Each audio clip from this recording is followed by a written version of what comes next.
Hello' everyone MK mobile চেনেলটোলৈ আকৌ এবাৰ সকলোকে স্বাগতম জনাইছোঁ। আজি এই ভিডিঅ'টোত মই 2024 বৰ্ষৰ HSLC এক্সামৰ জেনেৰেল সায়েন্সৰ কোৱেশ্চন পেপাৰখনৰ 45টা MCQ কোৱেশ্চন আলোচনা কৰিম। প্ৰথম কোৱেশ্চনটো আমাক দিয়া আছে যে বেৰিয়াম ক্লৰাইডৰ জলীয় দ্ৰব্য আৰু সোডিয়াম সালফেটৰ জলীয় দ্ৰব্য যোগ কৰাৰ ফলত অদ্ৰাব্য বেৰিয়াম সালফেট আৰু সোডিয়াম ক্লৰাইডৰ দ্ৰব্য প্ৰস্তুত হ'ল। উক্ত বিক্ৰিয়াটোৰ বাবে তলৰ কোনটো অৱস্থা চিহ্ন সহ সন্তুলিত সমীকৰণ শুদ্ধ হ'ব। কোৱেশ্চন নম্বৰ 1ৰ যেটো এনসাৰ হ'ব সেইটো অপচন ডি আমাৰ কাৰেক্ট হ'ব। ঠিক আছে। কোৱেশ্চন নম্বৰ 2 আমাক দিয়া আছে যে তলৰ কোনটোত ৰাসায়নিক বিক্ৰিয়া ঘটা নাই। অপচন এ দিয়া আছে আমাকে খাদ্যৰ হজম। তো খাদ্যৰ হজম হোৱাটো এটা ৰাসায়নিক বিক্ৰিয়া, এইটো শুদ্ধ নহয়। ঠিক আছে। তাৰপিছত আমাক দিছে কি যে শ্বসন। শ্বসন কি এটা আমাৰ ৰাসায়নিক পৰিৱৰ্তন, এইটো কথাও আমাৰ কি শুদ্ধ নহয়। ঠিক আছে। আমাক যেহেতু কৈছে কোনটো ৰাসায়নিক পৰিৱৰ্তন নহয়। ঠিক আছে। তাৰপিছত কৈছে মমবাতি জ্বলি থকা। মমবাতি যদি এডাল জ্বলে সেইটো আমাৰ কি হ'ব ৰাসায়নিক পৰিৱৰ্তন হ'ব। তো এইটো এনসাৰ নহ'ব। আমাক কৈছে অপশন নম্বৰ ডি যে মমবাতি গলা, যেতিয়া এটা মমবাতি কি হয় গলি যায়। তো মমবাতি গলাটো কি গোটা অৱস্থাৰ পৰা জলীয় অৱস্থালৈ ৰূপান্তৰিত হয়। তো এইটো আমাৰ কি ভৌতিক পৰিৱৰ্তন, এইটো আমাৰ কি ৰাসায়নিক পৰিৱৰ্তন নহয়। যেহেতু কোৱেশ্চনত কৈছে ৰাসায়নিক পৰিৱৰ্তন নহয় বুলি কৈছে, গতিকে অপশন ডি আমাৰ কি হ'ব কাৰেক্ট হ'ব। নেক্সট কৈছে কোৱেশ্চন নম্বৰ 3 যে এটা সন্তুলিত ৰাসায়নিক বিক্ৰিয়াই তলৰ কোনটো সূত্ৰ মানি চলে। আমি সকলোৱে জানো ক'ব গ'লে যে ৰাসায়নিক বিক্ৰিয়া এটা আমি কিয় সন্তুলন কৰিব লাগে, ভৰৰ নিত্যতা বিধি বা ভৰৰ ৰক্ষণশীলতা সূত্ৰ মানি চলাৰ কাৰণে সন্তুলিত কৰিব লাগে। নেক্সট আমাৰ কোৱেশ্চন হ'ল কোৱেশ্চন নম্বৰ 4 যে তলৰ কোনটো ঘ্ৰাণেন্দ্ৰিক সূচক। ঠিক আছে। লিটমাছ আমাৰ ঘ্ৰাণেন্দ্ৰিক সূচক নহয়, এইটো প্ৰাকৃতিক সূচক। তাৰপিছত আমাৰ কি টাৰ্মাৰিক, ভেনিলা, ফিনপথেলিন। ফিনপথেলিন আমাৰ কি ফিনপথেলিন হ'ল আমাৰ কি সংশ্লেষিক সূচক। ঠিক আছে। লেবৰেটৰীত বনোৱা হয় ইয়াক। টাৰ্মাৰিকো নহয়, এইটো এনসাৰ হ'ব আমাৰ অপশন সি। ভেনিলা হ'ল আমাৰ কি ঘ্ৰাণেন্দ্ৰিক সূচক। কোৱেশ্চন নম্বৰ 5 দিছে আমাক যে ধাতৱ অক্সাইডবোৰ হ'ল। ধাতৱ অক্সাইডবোৰ কি হয় সদায় ক্ষাৰকীয় হয়। ঠিক আছে। অধাতুৰ অক্সাইড সদায় আম্লিক হয়, কিন্তু ধাতৱ অক্সাইড সদায় কি হয় আমাৰ ক্ষাৰকীয় হয়। অপশন বি আমাৰ কাৰেক্ট হ'ব।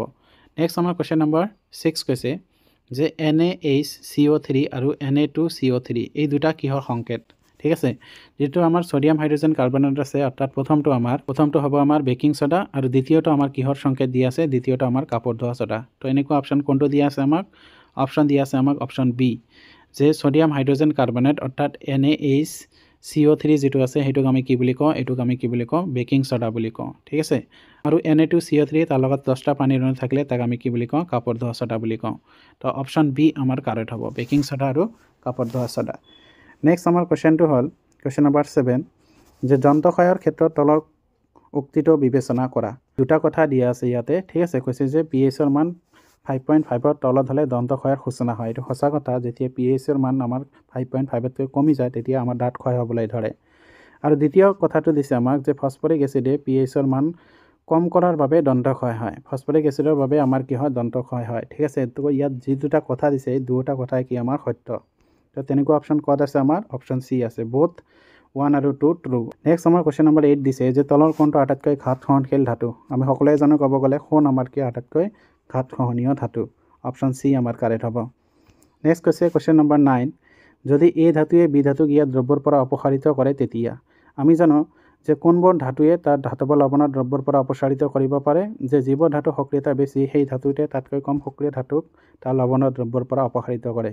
যিহেতু এই ধাতুৱে বি ধাতুক ইয়াৰ দ্ৰব্যৰ পৰা অপসাৰিত কৰিব পাৰে, অৰ্থাৎ এই ধাতুৰ সক্ৰিয়তা বি ধাতুতকৈ কি হ'ব আমাৰ বেছি হ'ব। তেনেকুৱা অপশন আমাৰ কোনটো আছে, তেনেকুৱা অপশন আছে আমাৰ যে এই ধাতু বিতকৈ বেছি সক্ৰিয়। অপশন এ আমাৰ কাৰেক্ট হ'ব। ঠিক আছে।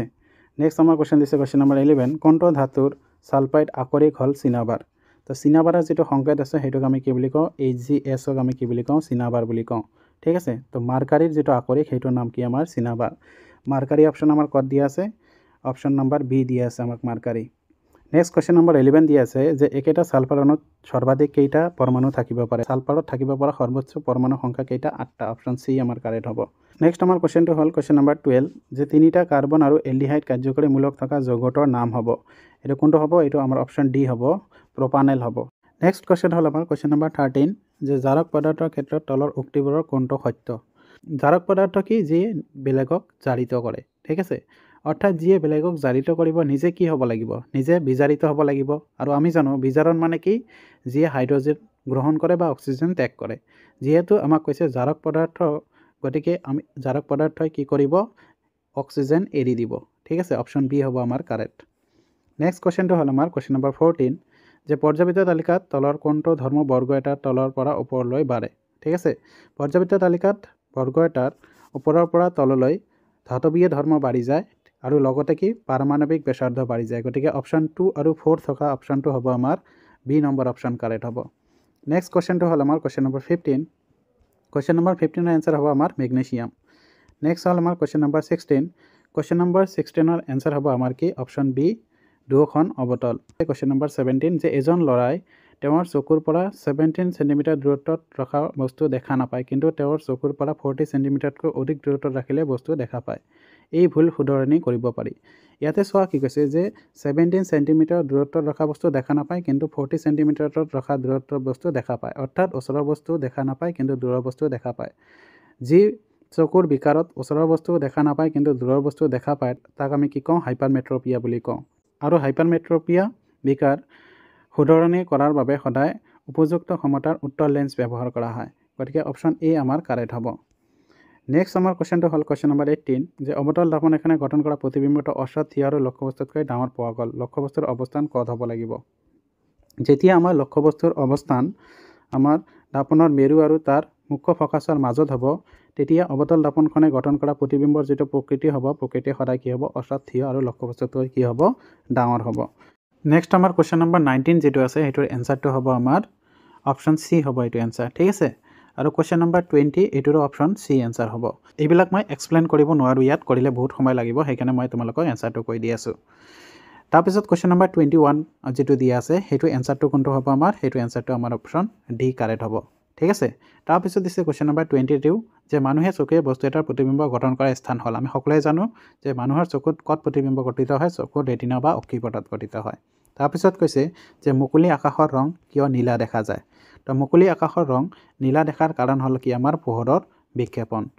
তাৰ পিছত হ'ল কোৱেশ্চন নম্বৰ 24 যে তলৰ কোনটো শক্তি সৌৰ শক্তি আধাৰিত নহয় ঠিক আছে নিউক্লিয়াৰ শক্তি যেটো আছে আমাৰ এটো সৌৰ শক্তি আধাৰিত নহয় তাৰ পিছত কোৱেশ্চন নম্বৰ 25 যে 1 কিলোৱাট ঘণ্টা ইকুৱেল টু কিমান এটো আমাৰ হ'ব অপশ্যন নম্বৰ বি 3.6 * 10⁶ ঠিক আছে তাৰ পিছত কোৱেশ্চন নম্বৰ 26 যে লেন্সৰ ক্ষমতাৰ এসআই একক হ'ল আমি সকলোৱে জানো লেন্সৰ ক্ষমতাৰ এসআই একক কি ডায়প্টৰ তাৰ পিছত হ'ল আমাৰ কোৱেশ্চন নম্বৰ 27 যে 1 ইভি মানে ইলেক্ট্ৰন ভল্ট ইকুৱেল টু কিমান তো এটো হ'ব আমাৰ 1.602 × 10⁻19 জুল অপশ্যন বি আমাৰ কাৰেক্ট তাৰ পিছত কৈছে কোৱেশ্চন নম্বৰ 28 যে বায়ুমণ্ডলৰ উচ্চ স্তৰত অজনে বাধা দিয়ে বায়ুমণ্ডলৰ উচ্চ স্তৰত অজনে আমাৰ কি অতিবেঙুনীয়া ৰশ্মিক বাধা দিয়ে নেক্সট আমাৰ কোৱেশ্চন নম্বৰ 29 যে তলত দিয়া কোনটো শক্তিৰ নৱীকৰণযোগ্য উৎস নহয় অৰ্থাৎ যাক আমি কি বাৰে বাৰে ব্যৱহাৰ কৰিব নোৱাৰো এটো কি আমাৰ জীৱাশ্ম ইন্ধন অপশ্যন সি আমাৰ কাৰেক্ট নেক্সট আমাৰ কোৱেশ্চন হ'ল কোৱেশ্চন নম্বৰ 13 যে কয়লা আৰু পেট্ৰলিয়ামৰ গঠনৰ উৎস হ'ল কয়লা আৰু পেট্ৰলিয়ামৰ গঠনৰ উৎস হ'ল আমাৰ কি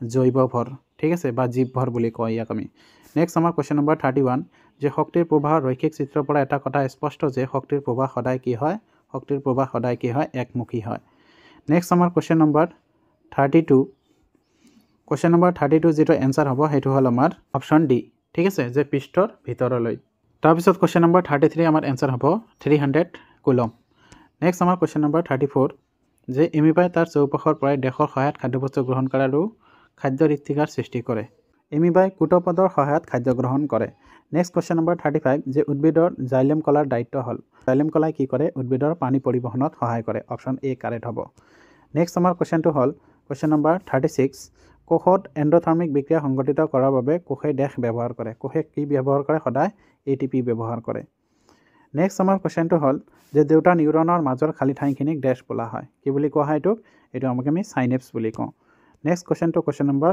38 তলৰ কোনবিধ উদ্ভিদ হৰমনে উদ্ভিদৰ কোষ বিভাজনত সহায় কৰে উদ্ভিদৰ কোষ বিভাজনত সহায় কৰে কি আমাৰ সাইটোকাইনিন ঠিক আছে এটো মই বহুত বাৰ কৈছিলো তোমালোকক কোষ বিভাজনত ইংলিশত সাইটোকাইনেসিস বুলি কয় আৰু উদ্ভিদৰ কোষ বিভাজনত সহায় কৰে কোনে আমাৰ সাইটোকাইনিন নামৰ হৰমনবিধে সহায় কৰে নেক্সট আমাৰ কোৱেশ্চন হ'ল কোৱেশ্চন নম্বৰ 39 যে কিছুমান ঐচ্ছিক কাৰ্য যেনে এডাল সিধা ৰেখাত খোজ কৰা সাইকেল চলোৱা পেন্সিল এডাল ধৰা আদি নিয়ন্ত্ৰণ কৰা পশ্চাৎ মস্তিষ্কৰ অংশটো হ'ল অৰ্থাৎ কোৱেশ্চনটো আমাক খুদিছে যে মগজুৰ কোনটো অংশই আমাৰ দেহৰ সমতা ভাৰসাম্য আদি ৰক্ষা কৰে তো এটো অপশ্যন এ আমাৰ কাৰেক্ট সেৰিবেলাম নেক্সট আমাৰ কোৱেশ্চনটো হ'ল কোৱেশ্চন নম্বৰ 40 যে এমিবাৰ দৰে এককোষী প্ৰাণীয়ে ডেশ প্ৰক্ৰিয়াৰ দ্বাৰা প্ৰজনন কৰে এমিবাই আমাৰ দ্বিবিভাজন প্ৰক্ৰিয়াৰ দ্বাৰা প্ৰজনন কৰে নেক্সট আমাৰ কোৱেশ্চনটো হ'ল কোৱেশ্চন নম্বৰ 41 যে পৰাগধানীত ডেশ থাকে পৰাগধানীত সদায় কি থাকে আমাৰ পৰাগধানীত সদায় পৰাগৰেণু থাকে নেক্সট আমাৰ কোৱেশ্চনটো হ'ল কোৱেশ্চন নম্বৰ 42 যে তলৰ কোনটো অংগ মানুহৰ দেহৰ স্ত্ৰী জনন তন্ত্ৰৰ অংশ নহয় ঠিক আছে শুক্ৰবাহী নলিকা আমাৰ পুৰুষ জনন অংগ এইটো স্ত্ৰী জনন তন্ত্ৰৰ অংশ নহয় অপশ্যন চি আমাৰ কাৰেক্ট হ'ব নেক্সট কোৱেশ্চনটো হ'ল আমাৰ কোৱেশ্চন নম্বৰ 43 যে তলত দিয়া সমভিত্তিক অংগ বাছি উলিওৱা সমভিত্তিক অংগ কি আমাৰ বাদুলিৰ পাখি আৰু চৰাইৰ পাখিটো আমাৰ কি সমভিত্তিক অংগ নেক্সট আমাৰ কোৱেশ্চন হ'ল কোৱেশ্চন নম্বৰ 44 যে 19 শতিকাত প্ৰাকৃতিক নিৰ্বাচনৰ যোগেদি প্ৰজাতিৰ উৎপত্তিৰ ধাৰণা দিয়া সূত্ৰটো কোনে আগবঢ়াইছিল আমি সকলোৱে জানো প্ৰাকৃতিক নিৰ্বাচনৰ ধাৰণা কোনে দিছিল আমাক চাৰ্লছ ডাৰউইনে দিছিল নেক্সট আমাৰ হ'ল কোৱেশ্চন নম্বৰ 45 কোৱেশ্চন নম্বৰ 45 ৰ যেটো आंसर হ'ব এটো আমাৰ অপচন সি হ'ব ঠিক আছে আশা কৰো ভিডিওটো তোমালোকক ভাল লাগিব যদি তোমালোকক ভিডিওটো ভাল লাগে তেন্তে চেনেলটো সাবস্ক্ৰাইব কৰিবা আৰু ভিডিওটো শেয়াৰ কৰিবা থ্যাংক ইউ সকলোকে